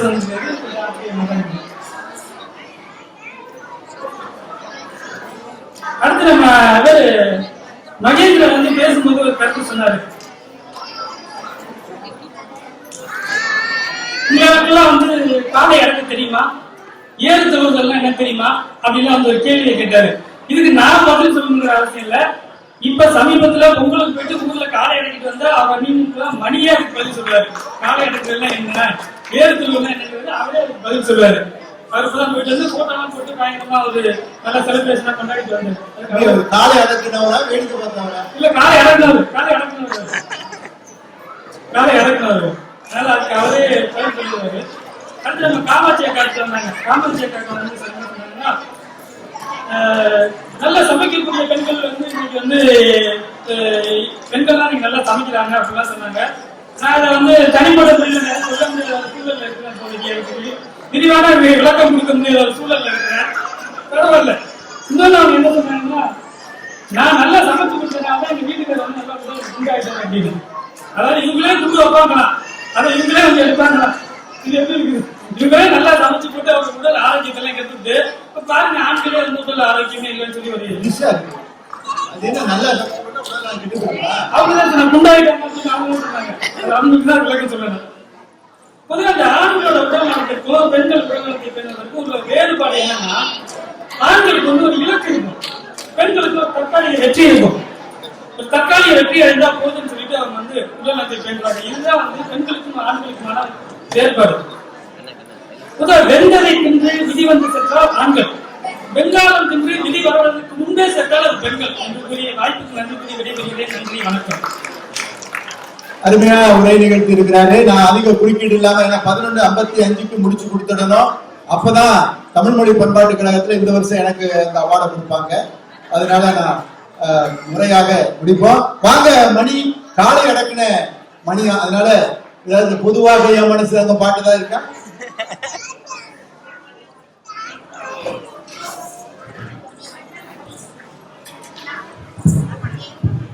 ஹலோ ஹலோ. அன்னைக்கும் என் அன்னை தமிழுக்கும் இன்று அவையோர் அனைவருக்கும் முதல் வணக்கம். எம்ஜிஆர் கணக்கா சும்மா தகதக நின்றாரு நம்ம ஐயா, எப்படின்னு சொல்லுங்க. சரியா காதல விழல. இன்னொரு முறை எம்ஜிஆர் கணக்கா சும்மா தகதக நின்றாரு, என்ன காரணம்? ஐயா காலையில வீட்டுல சாப்பிட்டு வந்தீங்களா? அதுதான். ஏன்னா அவர் வீட்டை விட்டு கிளம்பும் போதே அவங்க மனைவி ஐயா வீட்டுல இருந்து சாப்பிட்டு நல்ல தலையெழுத்து இந்த சுகர் வந்துட்டு எப்ப பார்த்தாலும் கோதுமை தோசை, அதை பார்த்தாலே எனக்கு கோபமா வருது. ஐயா கோதுமை தோசை தான் இப்ப உடம்புக்கு நல்லது. அதனாலதான் உங்க மனைவி வந்து வீட்லயே சுட்டு கொடுத்து அனுப்புனாங்க. ஏன்னா வெளியில வந்தா இந்த மாதிரி வெளியில இருந்து உணவு வரும் அப்படின்னு வீட்லயே உங்களுக்கு செஞ்சு அனுப்பியிருக்காங்க. இப்போ நம்ம வீட்டு குடும்பமார்கள் இருக்காங்க, ஒவ்வொரு வீட்லயும் இருக்கிற பெண்மார்கள் தனியா ஜிம்முக்கு போகணுமா என்ன? தேவையே இல்லைங்க. நம்ம காலையில 5 மணிக்கு அவங்க எந்திரிக்கிறாங்க, அலாரமே தேவை கிடையாது. 5 மணில இருந்து 7 மணிக்குள்ள அவங்க வீட்டுக்காரர் அனுப்பி விடுங்க. அது மட்டுமா, குழந்தை 7 மணில இருந்து 8 மணிக்கு குழந்தைய அனுப்பி விடுங்க பள்ளிக்கூடத்துக்கு. அது மட்டும் இல்ல, 8 மணிக்கு அப்புறம் அவங்க வீட்டு வேலை எல்லாத்தையும் முடிச்சு, ஏன்னா அந்த குழந்தைதான் ஒரு 12 மணிக்கு 1 மணிக்கு வீட்டுக்கு வந்துருவாங்களே, அவங்களையும் பத்திரமா வந்த உடனே அவங்களுக்கு சாப்பாடு ஊட்டி விட்டு, அது மட்டும் இல்லாம ஒரு 2 மணி நேரம் தூங்குவாங்க. அது இல்லாம திருப்பியும் 6 மணிக்கு கீழே அந்த கிரவுண்ட் குடி போக பாருங்க, அங்க போய் அந்த குழந்தைங்க பின்னாடி அவங்க ஓடும் போது அவங்களுக்கு வர கிணறு எங்கேயுமே இறங்காதுங்க. இதேதான் எங்க அண்ணி ஒரு நாள் கஷ்டமா இருக்கு, நீங்க கூட்டிட்டு போங்க தம்பின்னு சொன்னாங்க. ஒரே ஒரு நாள் தாங்க நான் அந்த தம்பி கூட போனேன். அதுல இருந்து அந்த பக்கமே நான் போறது கிடையாது. அந்த போனனால அடுத்த ஒரு வாரத்துக்கு நான் ஜிம்முக்கே போனேன்னா பாத்துக்கங்க. இதெல்லாம் நம்ம சும்மா சொல்லக்கூடாது. நம்ம வீட்டுல உள்ள பெண்மாங்க இப்ப நண்பர்கள் எல்லாம் சொல்றாங்க ஜிம்முக்கு டெய்லி போவாங்க. எல்லாரும் உண்மையா சொல்லுங்க, ஜனவரி மாசம் வந்துருச்சு, வழக்கம் போல 1ஆம் தேதி போயிட்டு டோக்கனை போட்டுருவாங்க. ஒரு நாள் போவாங்க, நான் ஒத்துக்கிறேன். நம்ம ஐலா அக்கா சொன்னாங்கல்ல, ஜிம்மு வாசல்ல ஃபுல்லா கூட்டமா இருக்குங்க. அவங்க அந்த ஒரு நாள் மட்டும் தான் போயிருக்காங்க போல. அதுக்கப்புறம் யாரும் தலையோட சேர்த்து படுக்க மாட்டாங்க. ஏன்னா ஒரு நாள் பண்ணிட்டு ஸ்டேட்டஸ் போட்டுருவாங்க, வாட்ஸ்அப்ல எல்லாமே இது பண்ணிடுவாங்க. அடுத்த ஒரு 10 நாளைக்கு தூக்குல தம்பிள்ஸ் வந்து பிடிச்சுக்கிட்டு வந்து வாங்க பண்ணிருப்பாங்க வீட்டுல. ஆனா நம்ம மனைவி மாதிரிலாம் அப்படி கிடையாது. அவங்க குழந்தை இருக்காங்க, அவங்க குழந்தைக்கு அவ்வளவு கஷ்டப்பட்டு அவங்க ஒவ்வொரு வாட்டியும் சமையலா இருக்கட்டும், வீட்டுல செய்யற சில வேலைகளா இருக்கட்டும், அவ்வளவு அக்கறையோட தன் குழந்தைய பார்த்துக்கணும், தன் கணவரை பார்த்துக்கணும், தன் மாமனார் மாமியார் அப்படின்னு குடும்பத்துல இருக்கிற மேலாண்மை எல்லாமே பெண்கள் தான் செய்வாங்க. அகிலா சொல்றாங்க, அவங்க வீட்டுக்காரர் எதை சமைக்க சொன்னாரு அதை சமைக்க சொன்னாரு. யாராவது உண்மையா சொல்லுங்க, வீட்டுக்காரர் சொல்றதா கேட்பீங்க? இல்ல, தான் மனசுல என்ன தோணுது ஃபர்ஸ்ட் அததான் சமைச்சு கொடுப்பீங்க. ஏன்னா ஐயா மருத்துவர் தனியா தேவையே கிடையாது. ஏன்னா ஒவ்வொரு குடும்பத்திலுமே மருத்துவர் இருக்கும்.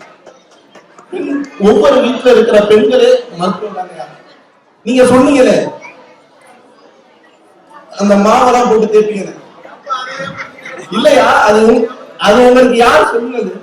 ஒண்ணு உங்க சின்ன வயசுல உங்க அம்மாவா இருக்கும், இல்லைன்னா உங்க அக்கா தங்கச்சியா இருக்கும், கல்யாணம் பண்ணதுக்கு அப்புறம் உங்க மனைவியா இருக்கும். நமக்கு அப்படிங்கிறது தோணவே தோணாதுங்க. நான் ஒரு மேனி, பொழுது ஒரு வண்ணம், இதுதாங்க பெண்கள். எப்பவுமே அவங்களோட மேனியா இருக்கட்டும், அவங்களுக்கு மனதா இருக்கட்டும், எப்பவுமே அழகா வச்சுக்கணும்னு நினைப்பாங்க. ஏன்னா அவங்க எவ்வளவு அழகா இருக்காங்களோ அவங்கள சுத்தி உள்ள எல்லாமே அழகா ஆக்கிக்குவாங்க. அதுதாங்க பெண்கள்ங்கிறவங்க. ஆனா ஆண்கள் அப்படியா? நம்ம இன்னைக்கு குளிச்சுட்டோம், நாளைக்கு எந்திரிச்சா குளிப்போம் இல்லையா? அப்படியே ட்ரெஸ்ஸை மாத்திட்டு போக வேண்டியதா வேலைக்கு அப்படின்னு ஓடிக்கிட்டே இருக்கிற வாழ்க்கை நம்ம வாழ்க்கை. இங்க இருக்கிற எத்தனை ஆண்மார்கள் காலையில உணவு எடுத்துக்கிறீங்க? நானா பேச்சுலரா இருக்கும்போது ஒரு நாள் கூட என்னோட காலை உணவு எடுத்துக்கிட்டதே இல்லை. ஏதோ எங்க அண்ணனுக்கு கல்யாணம் ஆனிச்சு, அதனால நமக்கு காலை சாப்பாடு கிடைக்குது. இல்ல அப்படின்னா எந்த ஒரு ஆண்களுமே தனது உடலை பார்த்துக்கிறதா வாய்ப்பே கிடையாது. ஏன்னா அவங்களுக்கான ப்ரெஷர் அப்படி, வேலை இடம் எல்லா இடத்துலயுமே அவங்களுக்கு ப்ரெஷர் இருக்கு. இப்போ நம்ம பெண்மார்கள் எல்லாம் இருக்கீங்களே, ஆண்கள் எவ்வளவுதான் ப்ரெஷர் வேலை இடத்துல இருந்தாலும் சரி, வெளியில அவங்க போயிட்டு வர இடத்துல ப்ரெஷர் ஹேண்டில் பண்ண தெரியவே தெரியாது. ஆனா பெண்மார்கள் அப்படி கிடையாது. அவங்க குடும்பத்துல எவ்வளவு ப்ரெஷர் இருந்தாலும் சரி, வேலை இடத்துல ப்ரெஷர் அதிகமா இருந்தாலும் சரி, பொறுமையா அதை ஹேண்டில் பண்ண தெரியும். அதனாலதான் என்னைக்குமே பெண்கள் வந்து உடல் நலத்துல அதிக அக்கறை கொண்டவங்களா இருக்காங்க. உடல் வலிமை மட்டும் கிடையாதுங்களா, மன வலிமை அப்படிங்கிறது ரொம்ப முக்கியமானது. இதெல்லாம் நம்ம பாரதிதாசன் ஒரு கவிதை குடும்ப விளக்கு அப்படிங்கிற ஒரு கவிதையில சொல்றாரு. கொண்டவனுக்கு எது பிடிக்கும் குழந்தைகள் கண்டூன்றி நடக்கும் மாமன் மாமிக்கு தக்கதல்ல என்று பார்த்து பரிமாறுகிற பெண்ணை படைத்து காட்டுவாங்க. அப்ப தெரியுதா இல்லையா? ஐயாவுக்கு தெரிஞ்சிருக்கு. பெண்கள் தாங்க அவ்வளவு, பெண்கள் தான் தனது உடல் நலத்தை மட்டும் இல்ல, தன்னை சுற்றி உள்ள ஒவ்வொருவரோட உடல் நலத்தையும் பார்க்கிறாங்க அப்படிங்கிறத சொல்லி முடிவை நான் சொல்ல தேவையில்ல, ஐயா வாயாலே வந்துருச்சு ஆல்ரெடி முடிவு. நன்றி. நீங்க திணறிய இடத்தை எடுத்து உணவு கொடுத்திருக்கிறாங்க. இங்கே நீங்க உணவை பத்தியும் பேசிட்டு இருக்கீங்க. இருந்தாலும் இந்த நிறைவு நேரத்துல எல்லாரும் கவனிக்கிறாங்கிறது எனக்கு ரொம்ப மகிழ்ச்சியாக இருக்கு. அமைதியாக உணவை பெற்று அவங்க கேட்டுக்கொண்டே சாப்பிடுகிறார்கள். ரொம்ப மகிழ்ச்சியா இருக்கு. ஏன்னா அவையார் சொல்லுவாங்க, ஒரு நாள் உணவை ஒழி என்றால் ஒழியாது. சரி கிடைக்கிறேன்னு 2 நாளுக்கு 7 என்றால் 7. ஒரு நாளும் என்னோடு இருக்காது, இடுமை கூறி என்பயிலே உன்னோடு வாழ்தல் அறிவும்பாங்க. இந்த வயிறு இருக்க சொன்ன பேச்சு கேட்கலையே. அப்படிப்பட்ட இந்த உணவை பற்றி நிறைய சொல்லியிருக்காங்க. அழகாக இப்ப எல்லாருமே பேசிய வகையில பார்க்கும்போது இப்ப கடைசியா மணி சொன்னாரு, எப்பா குடும்பத்துல பிள்ளைகளுக்கு எது பிடிக்கும், புருஷனுக்கு எதை பிடிக்கும், வயசான மாமனார் மாமியாருக்கு எது கொடுக்கணும்னு பார்த்து பார்த்து கொடுக்குறாங்களே, அவங்க உடம்பு பாதுகாக்க மாட்டாங்களா அப்படின்னு ஒரு கேள்வியை கேட்டிருக்கிறாரு. மகேந்திரன் சொல்றாரு, பெண்கள் கடற்கரை பேசுவாங்க ஐயா. மனசுல எதுவும் வச்சுக்காம பேசும்போது அவங்களுடைய துன்பம் துயரம் எல்லாமே அதை குறைஞ்சிடும் அப்படின்னு நல்ல கருத்துக்களை வச்சிருக்கிறாங்க. அப்புறம் அந்த அகிலா அவங்க சொல்றாங்க, இல்ல ஆண்கள் தான் அப்படிங்கிறது அவங்க வீட்டுக்காரே இனிமே வீட்டுல இப்படி போகலாம், இப்படி வருதான், இப்படி ஓடுதான் அப்படின்னு ரொம்ப நிறைய சொல்றாங்க. அவங்க வீடு வந்து ஜிம்ம வைக்கீங்களா நீங்க, அதான் ஜம்முன்னு இருக்காரு உங்க வீட்டுக்காரர் அப்படி எல்லாம் சொல்லியிருக்காங்க. இருக்கட்டும், இந்த உடல் பற்றி சொல்லுகிற போது இறைவன் நமக்கு கொடுத்திருக்கிறது 10 மாதம் இந்த குழந்தை பிறக்குது அப்படின்னா இந்த குழந்தை வாழ்க்கையை சந்தோஷமா வாழ்ந்து நிறைவு செய்யணும் அப்படிங்கிறதா இறைவனுடைய இயற்கையினுடைய படைப்பினுடைய நோக்கம். ஆனா அவன் என்ன செய்யறான், அழகான குடம் 5-10 மாதம் அந்த குடம், ஆனால் என்ன செய்யறானா போட்டு உடைச்சிடறான். நந்தவனத்தில் ஓராண்டி அவன் 4 மாதமாக்கியவனை வேண்டி கொண்டு வந்தான் ஒரு தோண்டி, அதை கூத்தாடி கூத்தாடி போட்டு உடை தாண்டி நந்தவனத்தில் ஓராண்டி. அப்படிதான் வாழ்க்கை. அதை வாழ தெரியாதவன் தான் வாழ்க்கையை வேதனைன்னு சொல்றான். இல்ல, வேதனை தான் வாழ்க்கையா இருந்தாலும் இன்பமும் துன்பமும் மாறி மாறி வருவதுதான் வாழ்க்கை. மனத்தை செம்மையாக வைத்துக் கொள்ள வேண்டும், உடலை ஒழுங்காக வைத்துக் கொள்ள வேண்டும். புரட்டாசி மாசம் 1 மாசம் சாப்பிடாதேன்னு ஏன் சொன்னாங்கன்னா கொலஸ்ட்ரால் அதிகமா இருந்தா அதுல குறைஞ்சி போயிடும் அப்படிங்கிறதுக்கு தான். இப்ப என் பையனோட ஐடி துறையில வேலை பார்க்க ஆரம்பிச்சுட்டானுங்க. இப்ப பாக்குற நைட்டு 12 மணிக்கு பக்கெட் பிரியாணி ஆர்டர் பண்றான். என்னன்னா அவங்களுக்கு அப்புறம் குறைச்சிட்டு முடியலாம். என்னத்த போய் சொல்றது, தம்பி நான் 55க்கு 5 நிமிஷம் இருக்கு, இந்த பக்கம் வந்துடாதீங்க அப்படி நம்ம பார்க்கிறோம். கண்ணை உற்சாகமாக வைத்துக் கொள்வதிலே ஆண் பெண் இருவருக்குமே பங்கு இருக்கிறது. அதனால இப்ப நான் உற்சாகமா பாடுறேன், எட்டவத்தை வந்து கேட்கிறாரு, உங்க வயசுக்கு நீங்க குத்துப்பாட்டு கேட்கலாமா? என் வயசுனா போனால் போகட்டும் போடா அப்படின்னு நான் பாடிட்டு உட்காந்துருப்பேன்னு நினைப்பேன். அந்த வேலை கிடையாது. ஆடுவேன், பாடுவேன், குதிப்பேன், நினைப்பேன். அந்த துள்ளல் இருக்கணும் வாழ்க்கையில. பெண் பிள்ளைகளுக்கு ஆளான வயசுல நம்ம பிள்ளைங்க, நம்ம வீட்டு பிள்ளைங்க பெரிய பொண்ணானோன்னு உளுத்தங்களின்னு கொடுப்பாங்க, இடுப்பு நிக்கணும். அதை விட ஒரு சிறந்த ஒரு உணவு இன்ன வரைக்கும் இல்லைங்கிறான் உளுத்தங்களி. அந்த மாதிரி பிள்ளைகளை வளர்ப்பதிலையும் உடல் நலத்திலையும் அக்கறை உடைய ஒரு இனம் தமிழினம் என்பதை நம்ம பார்க்கிறோம். மற்றவர்கள் நலத்தை பேணி காக்கக்கூடிய நிலையில் இருக்காங்கன்னு சொன்னாங்க. அந்த காலங்களில் இளவட்ட கல்வி ஒண்ணு இருக்கு, யாருக்கும் தெரியுமா? பெரிய கல்லை அப்படியே தூக்கி கொண்டுட்டு வரணும், இங்க இங்க அப்படி தலைக்கு மேல அப்படி தூக்கினாதான் பொண்ணு கொடுப்பேன் அப்படின்னு இருந்ததுனால இல்ல 4 முயற்சி எடுக்கல. அதுக்கு முன்னாடி அப்புறம் பாத்தீங்கன்னா நம்ம வழக்கத்திலேயே காலை அடக்கிறது. இந்த அவருதான் காலை அடக்கினால அவரு விளையாட்டுக்கு சொன்னாரோ உண்மையா சொன்னாரோ தெரியும். அந்த காலங்கள்ல இந்த காலை அடக்கணும், அது ஒரு பெரிய வீர விளையாட்டு. அண்ணாச்சி பேட்டி கட்டும் ஆம்பளையா நீங்க, யாராச்சும் வீரம் இருந்தா மாட்டு பக்கம் போங்க அப்படின்னு சொன்ன உடனே காலை அடக்கணும். அது இருந்தது. அதெல்லாம் அடக்கிறவனுக்கு தான் பொண்ணு கொடுப்பேன்னு சொன்ன காலத்துல ஆண்கள்லாம் கொஞ்சம் வீரமா உடலை பராமரிச்சு வந்தாங்கிறத நம்ம பார்க்கிறோம். எங்க காலத்துல பொண்ணு பார்க்க போனா கேசரி பண்ணி போட்டுருவாங்க.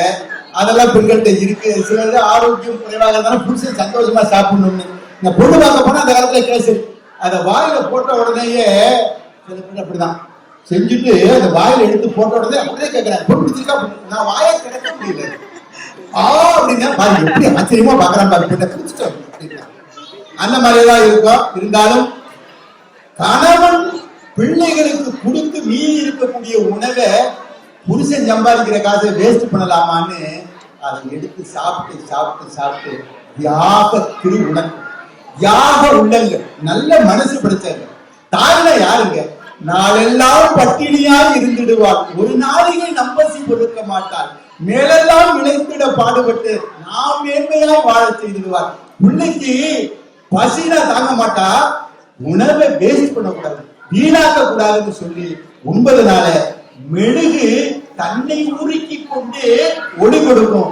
அத மாதிரி தன்னை பராமரிக்க மறந்து குடும்பத்தில் உள்ளவர்களை பராமரித்தார்கள். அதனால இந்த பக்கம் ஆண்கள் தான் உடலை பராமரிப்பதிலே அக்கறை செலுத்துகிறார்கள் என்று சொல்லி மன்றம் தீர்ப்பளிக்கிறது. நன்றி, வணக்கம்.